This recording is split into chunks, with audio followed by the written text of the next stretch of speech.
Hey everyone, and welcome to today's video. It's going to be my review for If It Bleeds by Stephen King, which is his newest collection of stories. Now, unlike The Bazaar of Bad Dreams, this is more of a collection, a bind-up of novellas. It's also actually good. So it follows more along the lines of the Full Dark No Stars route, where there's 4 mini novels, aka novellas, in this bind-up. Now, throughout this video, I'm going to talk about each of the stories more in depth, so there will be some spoilers along the way. So if you just want like a general review, it's a good story, it's a good collection, I highly recommend the stories in there. Story number 1, I think it's Mr. Hannigan's Phone. I keep forgetting the name, or getting it mixed up. Yes, Mr. Harrigan's Phone is a good kind of ghost-esque story. It's more focused on a character and his loss, and dealing with loss of the main character, Mr. Harrigan. The second story, The Life of Chuck, is a fun-esque, post-apocalyptic, another kind of turns into like a life saga story. It's very weird to explain very shortly, so when I do go in depth, it'll be a little more easier to explain. The third story, which is the title story, If It Bleeds, is a Holly Gibney story, which if you have read the Mr. Mercedes series, the Hodge trilogy, and then The Outsider, Holly Gibney is a returning character, and she's kind of turning into Stephen King's go-to character when it comes to kind of more crime thriller fiction. And then you have the final story, which is called Rat, and that one is a story more based along the lines of dealing with writer's block. So overall, I would recommend this book. I ended up giving it a 4.5 out of 5 stars when I was finished with it. So if that's all you want to know, just a general review, I would say stop watching now, because I'm about to go into talking more in depth about each of the individual stories. So let's start off with the first story, Mr. Harrigan's Phone. I enjoyed that story, to an extent. It was enjoyable, but it did kind of feel like it could have wrapped up at least maybe 20 pages sooner. It felt more like a story that was too fleshed out, and that could have benefited more from a creepier ending than just everything wrapped up in a pretty bow and it gets a good ending type of thing. So throughout the story, you meet your main character. He reads to Mr. Harrigan after school, and Mr. Harrigan on holidays will give him scratch-off cards, and one holiday he gets the kid from the main story, I forget his name now, he wins big on the scratch-off. He ends up buying himself an iPhone, which is, the story takes place back when iPhones first came out. And kind of goes in there after a while, and he gets more money, to like that as well. Forget how he does he. Yeah, he ends up getting extra money, I forget where it was from, but he ends up buying Mr. Harrigan a phone as well. And then once Mr. Harrigan ends up passing away, the main character buries Mr. Harrigan with the phone, and he kind of just uses it as a way to call and hear the guy's voice in a voicemail, in the voice message of the voicemail system.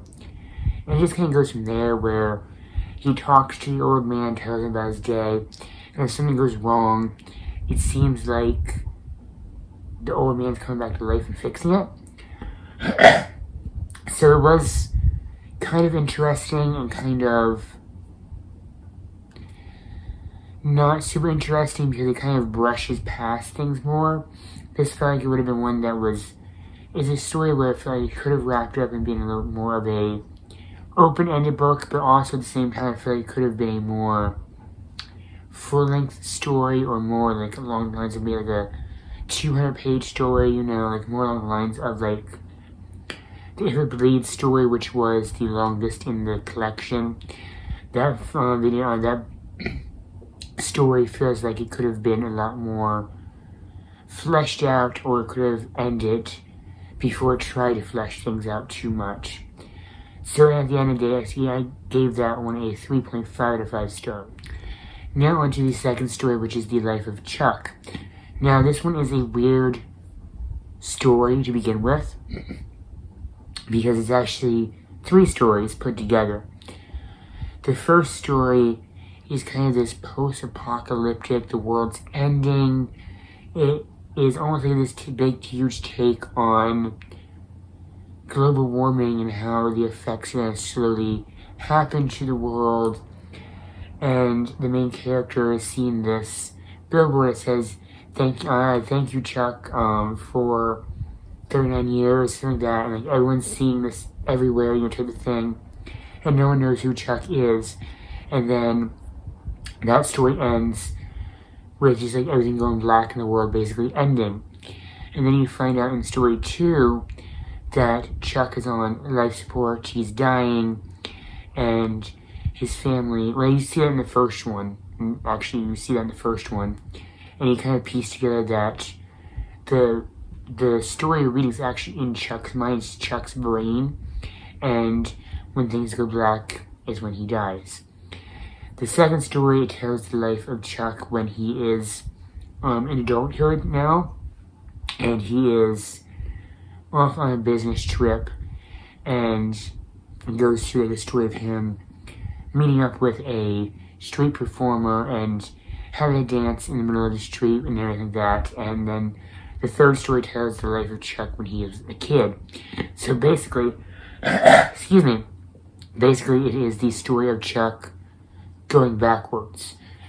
And I didn't know how to really react to that story when I first started reading it, especially the first part of the story, because it was so creepy, actually, It was just really bizarre and out there, and it was this kind of take of the world where that could be happening, with global warming, all the kind of stuff like that.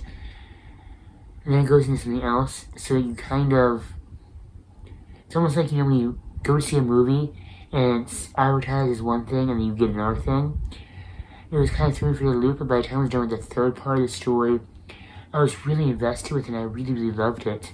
And I ended up giving that one a full 5 out of 5 stars. It was honestly one of the stories that after you're done, you just kind of close the book and hug the book to yourself, and you kind of mourn the end of the book almost, So I really enjoyed that one.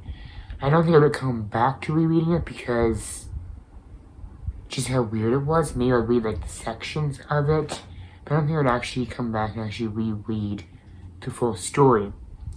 Now on to the title story, If It Bleeds, which is by far my favorite story in the collection. Holly Gibney is by far my favorite character that Stephen King has ever created, has ever wrote with, has ever developed 4 stories for. I absolutely love Holly Gibney, and to see her actually for the first time ever have a story of her own. This is her first outing by herself. She had, Bill Hodge in the Bill Hodge trilogy. She had someone else in the second story where really the outsider wasn't her story. It was someone else's story that Holly Gibney was a part of. And this is really a part where she can really shine on her own. And I loved it from start to finish. I wanted to rush through the story, but I ended up making myself read it over the course of maybe 2 or 3 weeks. I really took my time with the story to kind of really dive down and really just digest the story really nicely. And this one, in short, it is a story about Holly discovering a new El Coco, which is the thing that is the outsider in the novel, The Outsider, and it's her journey to stopping the El Coco, and I really enjoy it because Holly Gibney is this character that is portrayed very weak in a sense, where people will see her as just this really out there cuckoo character. You know, they see her flaws before they see the good stuff in her. And this is a story that really, for Harley Gibney, really showed that she can stand on her own. And what I really liked about it was almost more Harley finally getting over her weirdness or her quirks that people see when they first see her, you know. And I really, really enjoyed that. I also really enjoyed the relationship aspect between her and her mother. Harley and her mother never had a really good relationship. And through this novel, they really come together. I think in the first time actually of Harley and the character, I'm trying to think back to our stories. This is the first time actually I read and heard Harley's mother saying I love you to her when they ended their phone conversation. So yeah, it was really nice seeing that and her going through the El Coco, trying to deal with that, and you see the return of you see the return of Jerome and his sister in the story, and they kind of take more of a bigger role in the story because Jerome, in a sense, is Harley's partner. They're not in a romantic relationship, it's more like a platonic partnership, you know, where I think they would end up together, but like at the same time they're friends and they fit perfectly as friends, you know. And I think you can find like a soulmate in a friend, and I think that's what Harley and Jerome are.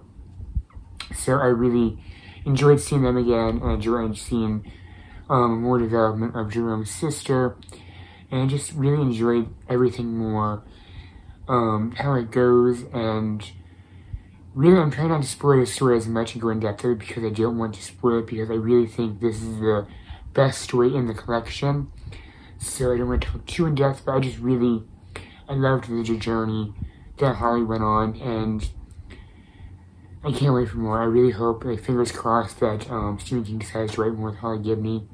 I do think he will, because you can hear in the back, when he's in the author notes when he's talking, he has such a love for Harley that,